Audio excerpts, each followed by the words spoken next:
Yo, hey everybody, another video. We're back. This one's all about showing time. So I know we've been getting all these tools from our board, the Wasatch Front board, and they've actually been pretty good tools. So they've actually been doing a really good job of providing us some good service for all the fees that we do pay. So I'm pretty happy about that. I'm pretty excited that we're seeing them actually bringing on new things for us, which is fun. So showing time is one of those things that they worked out a deal with the company that was showing time.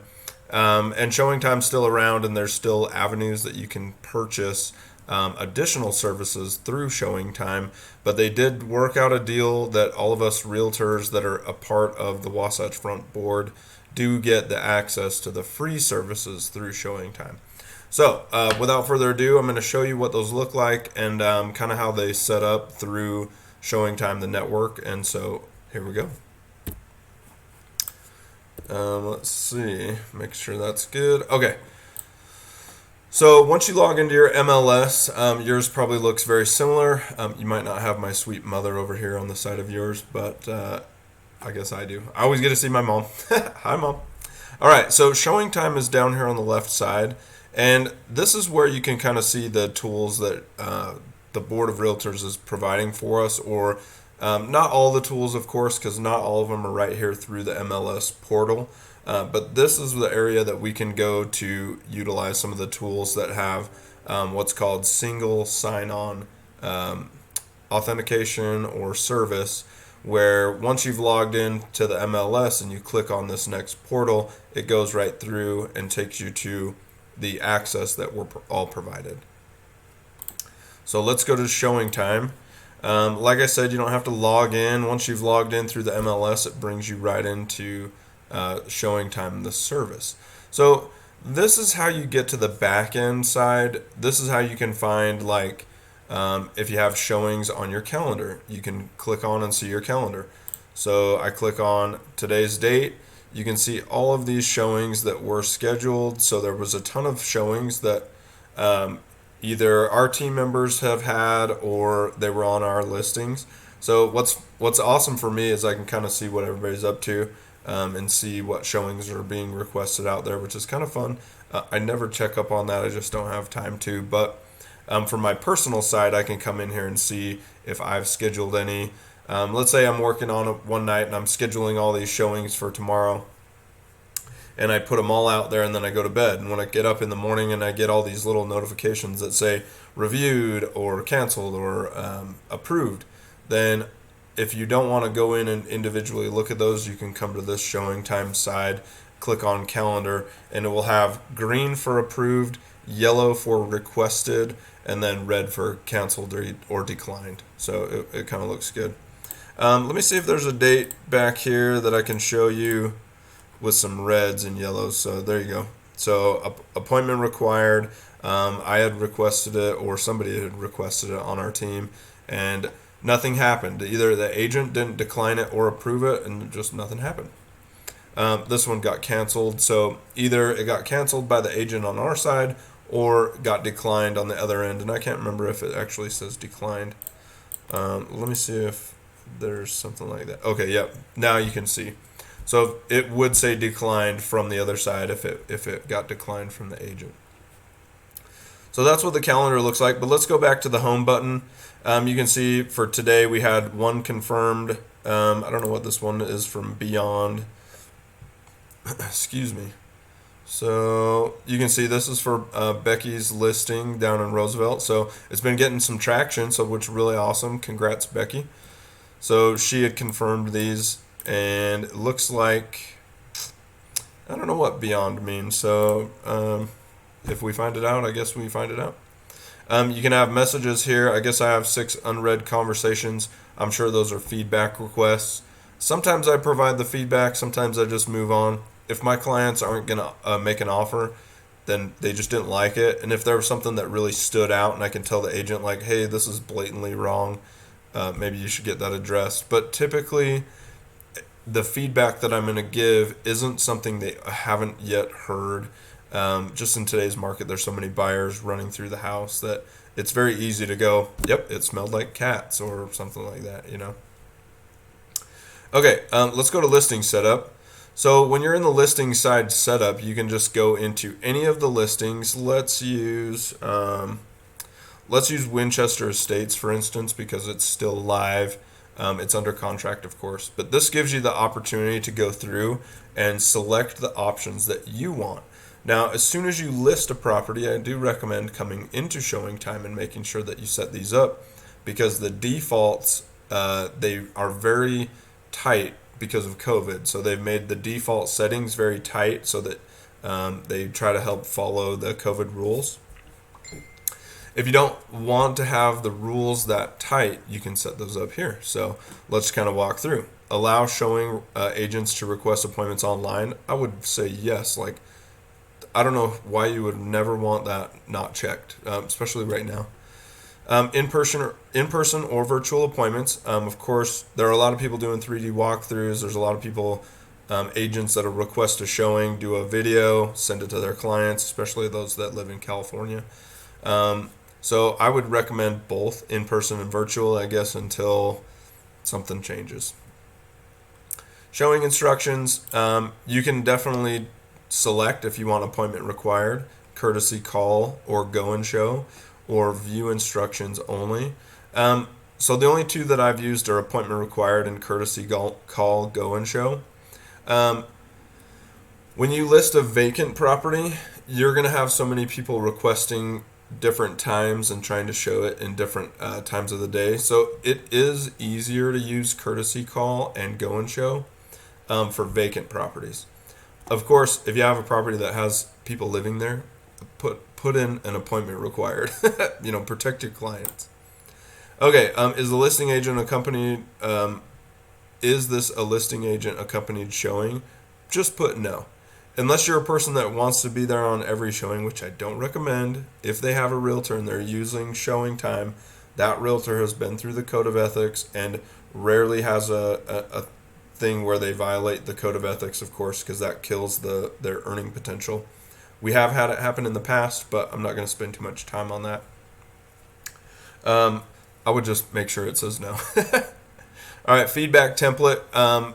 You can use the showing time template, or if we ever have an office specific template, then we would use that. But the showing time template is very good, and all of you that have used showing time already know that the feedback form looks pretty quick, or it looks pretty good and is easy to fill out and is very quick. So of course, all your info's here. You can confirm appointments by email. So this would be, you have to actually send in the actual email for that appointment, and then notify of confirmed cancel appointments. This is if you were going to get notified of those confirmed and canceled. So I believe that I haven't selected my mom's phone number here as a mobile phone, which is why the text and push are not highlighted. Actually, I just hovered over it. So it says the person hasn't downloaded the mobile app, so I didn't know that. I may have to get that for my own phone, so that's something to look into. All right, share showing agent details with your clients. I always put default no, don't share. It's just easier so you don't spam them with all the things that the agent's requesting and what times they're requesting. So it's easier just to keep it as no. You could put your co-listing agent on if you had one of those, like if you were running a team or you had a partnership. You could add your owner right here if you wanted them to see all the information as well. I don't do that, but you could add that if you'd like. Okay, appointment restrictions. This one's where you can kind of get into the weeds on technicals. That's not really the right word. This is where you can set it up to take away some of the very tight COVID rules. You can still apply and obey all the COVID rules, but this is where you can actually make sure that it's wide open so people can go and see the home. So if your clients are tenants and maybe they don't want any same day showings, or the tenants don't want any same day showings, right? You can click that if you need. Lead time. Typically, if you wanted to have some lead time, you could have a required 1 hour or 2 hours. What I try to do is I just leave it wide open, Because if you have somebody that's like, whoa, we're in the area, we want to see it really like right now, and they request, and your client is at work, no big deal. You can get a showing. Very easy. So then you would have missed out on this opportunity to have that person see the property, and it might have been the person. So for me, I try to keep this wide open. If you did need required time to give the tenant or the homeowner a heads up, let's say 4 hours, 6 hours, 72 hours, right? 72 hours is a long, long time. I don't recommend doing that. What it would look like in showing time, and I'll show you when we actually go to schedule something. It just blocks out the time so that nobody can select the times that are within the required time frame to get a showing. All right, maximum appointment length. I believe this is defaulted to 2 hours. You could default it to 1 hour if you wanted. So I just leave it as 2. Most of the time, no agents are asking for anything more than 1. A lot of agents are doing half-hour blocks. I like 1 hour blocks because it just gives you ample time to make sure that you get there, make sure you're within your time window, gives you room for hiccups in traffic, going to the bathroom, picking up coffee, whatever. All right, allow scheduling overlaps. So this was defaulted to no, exclusive appointment requests only. And I definitely changed this when we had first gotten it started, so I don't know why it's back to default. And maybe they scrubbed all of them and put them all back to default, which is maybe the reason why that is. But this one's already under contract, so it won't really matter. But the one that I like is, yes, please tell a showing agent ahead of time. So if you leave it on default, no exclusive appointment requests only, and you have a super hot property, and everybody books out their 1 hour slots, and now you can't let anybody else see the home. That is a disservice to your sellers. What I like is putting it on yes. Just tell the showing agent ahead of time that there's overlaps, right? Schedule it for whatever time your client needs, and if there's somebody there, be cautious, maintain social distancing, do the COVID thing, and follow all those rules. But there's a way to be effective. Get your showing scheduled and have the ability to allow other people to see the home in blocks that fit their schedule. So this is the one I like. Okay, let's say you have a person or a client that's working from home. You can put in your showing restrictions right here. Let's say from 9 to 5 in the day, there's never going to be a showing because they're at home on Zoom or whatever they do. And so you can put that showing restriction in here. And like I said, when we get to the calendar, I'll show you where it just blocks out the time. All right, up next is how the agent can access the home. Supra iBox. If we're not using those, we're probably in a special circumstance like being way outside of the Wasatch Front and we need to use a mechanical key box, or that's one of the only reasons that I would say to not use one. You can put the serial number if you want. Nobody cares about that. They just want to know where it's at. So this one says north door. And then if you have alarm details, like you have a homeowner that always wants the alarm set that here.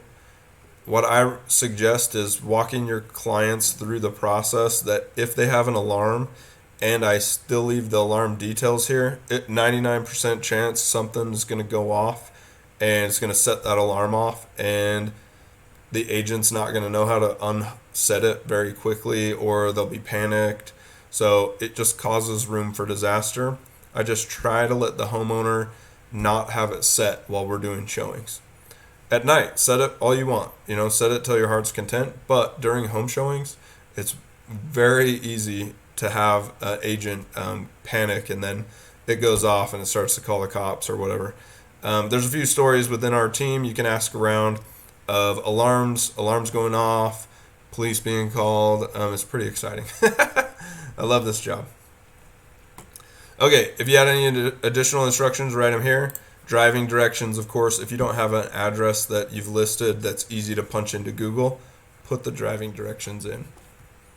All right, I'm not going to go through all of these. Of course, once you've got your listing set up, then it's all good here. You just go and save it. You could do your showing restrictions here or add your new showing restrictions down here. And then agent setup, that's for your personal stuff. Office setup, make sure you just go through both of those and set up all your criteria. I won't go through those because you just fill in the blanks, right? Put your name, number, office, email, whatever you want to use, you can do that in there. Broadcast I've never used, so maybe I'll dive into that later. Contacts, I never load contacts through here. Of course, if you're using Close, that's where we keep track of our contacts. Or if you're using Google Contacts, which is what I recommend to start with, and then load them all to Close. That way, if your phone goes into the lake or something, all of your contacts are backed up onto Google, and you can just fire up a new phone, log right in, and it just loads everything that you used to have on your phone. Feedback, I've never used that. I'm sure this is where every agent's trying to get me to write feedback. Like I said, sometimes I do, sometimes I don't. And then reports, you can pull reports there.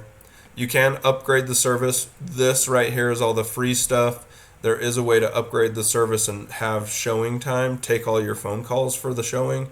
If you know me really well, I love to be the person that has control over the calls. So I want to know who it is, why they're calling, how I can help them, how I can get them to the thing that they're desiring, things like that. So I love to answer my own phone calls, so that's why I'll never upgrade. All right. That's what the back end looks like. So that's what, for agents, that's what we're looking at when we go to launch our listing, or we're going to go and look at that calendar. So let's pull something to look at really quick. We'll just go actives in Salt Lake County. And that's still a lot. So let's just do like 300 to 350. That's still a lot. Anyway, I just need something to look at so we can go in there. So once you're in the listing, they've not had this orange button forever, but this one's new when they got the showing time contract put together. So then they loaded this orange button. So now we all have access to it. Green button's always been here. That's attached documents. There's a whole course on the MLS. So if you don't know what attached documents are here, watch that course. It'll tell you exactly what you need to know. So let's say we're going to go schedule a showing. There's a whole video about showing homes, so I'm not going to schedule like what to do, how to call people. I just want to show you what the showing time service looks like. So we go right into it. It says my email, my text message phone, of course, or phone number, of course. And then you can add to a showing cart, which would add like 4 or 5 showings at the same time. I always love to schedule a single showing. Now you can see all this blocked out time. Of course, that's old time that's already passed, but it is blocked out. So let's use the white time. We're going to go 3 o'clock tomorrow or something. I click 3 p.m. Okay, so it's got 3 p.m. tomorrow. Here's the address, listing number, price, all the things you need to know. We're looking for a showing. They do have other options if you wanted to schedule it that way. I usually just put showing unless I'm doing like an inspection or something else. But I typically still schedule inspections and appraisals directly with the agent instead of using showing time. However, Homey is requesting that you schedule everything through showing time. So when you deal with Homey, they may have you put it through on showing time and say, hey, schedule your inspection through showing time. You would do that here. Just schedule inspection. Okay, so we've selected 3 o'clock, but this is allowing us to have a 2-hour block if we wanted to. This is nice that it's set up this way. It gives us the most flexibility that we need. When you watch the showing video, you'll see that I like 1-hour blocks. So I would just click 4 o'clock. That's our 1-hour block. I never provide my clients' names. I haven't seen where that was required by anybody yet. I don't think they'll ever require it because that feels like a conflict of interest in my opinion. So right now, just leave it blank. You could add things in here like, hey, I know we requested this. It's going to be a tight time frame. Can you still give it to us? Whatever, blah, blah, blah. If you needed to convey something to the agent, you could there. And then you click on request appointment here. So what's nice is once you request the appointment, it goes right into an email and that email is shown to the listing agent. And the listing agent can say, yep, I've requested it, or I've received it, I've reviewed it, and I've declined it or confirmed it, whatever they decide. So it's really, really slick. But you just request an appointment, boom, off it goes. So it's really nice, really fast, really easy. Okay, if you have any questions about how to use Showing Time, that's about it. It's super easy and very effective and makes our jobs much easier to schedule a ton of showings in a single day. Like if you were going to see like 8, 9, 10 appointments or 10 showings, 10 listings in a day, Showing Time makes this a lot easier. All right, well, if you have any questions, of course, feel free to call me, text me, whatever. You know I'm always here. This has been another video. TJ McClellan, broker of Fitness Realty. Love you. I'm out.